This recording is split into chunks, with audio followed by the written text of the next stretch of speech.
আসসালামু আলাইকুম এভরিওয়ান, আশা করি আপনারা সবাই ভালো আছেন।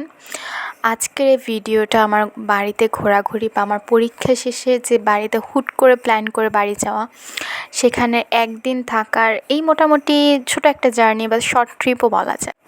সেদিন আমার পরীক্ষা শেষ হয়েছে এবং আমি ভার্সিটির বাসে আমি গ্রামের উদ্দেশ্যে রওনা দিয়েছি। আমি কুমিল্লায় যেহেতু ভার্সিটি বাস রেগুলার আসা যাওয়া করে, তো অলমোস্ট 1 মাসের উপরেই থাকে আমাদের এই ভার্সিটির এক্সামগুলো। যারা জানে তারা জানে যে মাঝখানে 2-3 দিন গ্যাপ থাকে, তারপর আবার আরেকটা পরীক্ষার মাঝখানে 2-3 দিন গ্যাপ, ঠিক এভাবেই হয় পরীক্ষাগুলো।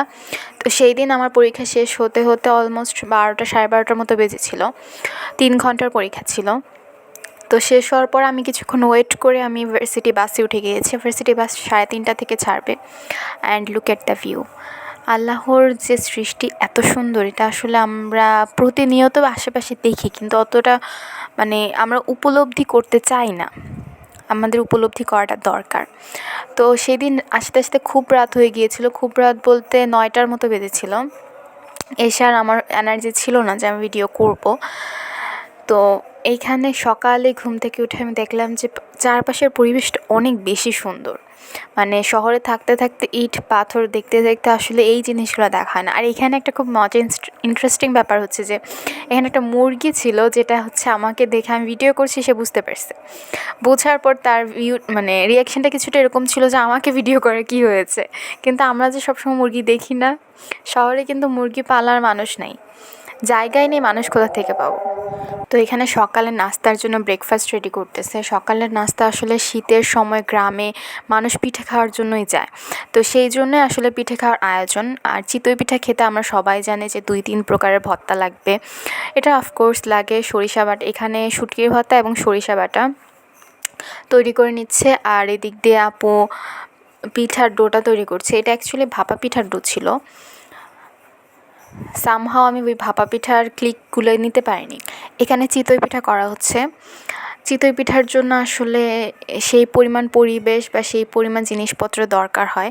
আমরা রাস্তার ধারে যেরকম চিতই পিঠা খাই, এটা এরকম মোটেই না। এটার সাইজটাই দেখে বোঝা যাচ্ছে যে এটার সাইজটা ঠিক কতটুকু। আর এখানে মাশাআল্লাহ চিতই পিঠা খাওয়ার মানুষের অভাব নেই। ও ঝাল খুব খেতে পছন্দ করে, এইটুকু বাচ্চা মাশাআল্লাহ। আর আমি মোটেই পারি না।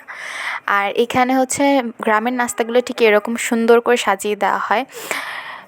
গরম গরম চিতই পিঠা, সাথে 2 ধরনের ভর্তা, আগের দিনের মুরগির মাংসের ঝোল, সাথে মিষ্টি। সকালের নাস্তার পরপরই দুপুরের আয়োজন শুরু হয়ে গিয়েছে। আর গ্রামের খুব সুন্দর ব্যাপারগুলো হচ্ছে যে এই যে 3 চুলায় রান্না, এক চুলায় ভাত, আর এক চুলায় শাক, আর এক চুলায় মাংস বা যেটাই হোক না কেন তরকারি। তো এই রান্নাগুলো আসলে যারা করে তারা করতে করতে পারদর্শী হয়ে যায়।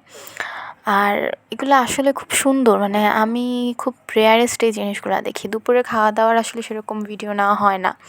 দুপুরের খাওয়া দাওয়া শেষ করে আমাদের বিকালের দিকে, এটা হচ্ছে আমরা যে বাড়িতে গিয়েছি আমাদের রিলেটিভের বাড়ি, তাদেরও রিলেটিভ, মাশাআল্লাহ বলতে কেউ ভুলবেন না। দেন বিদায় ঘন্টা বেজে গিয়েছে। আমরা যেদিন থেকেছি তার পরের দিন আমরা চলে এসেছি। সকালের ভিডিও এটা। তো এই ছিল আমার একদিনের ট্রিপ, ঘোরাঘুরি। আশা করি আপনাদের ভিডিওটা সবার ভালো লেগেছে। Thank you for watching. Do not forget to subscribe এবং লাইক, কমেন্ট, শেয়ার করতে ভুলবেন না। Thank you.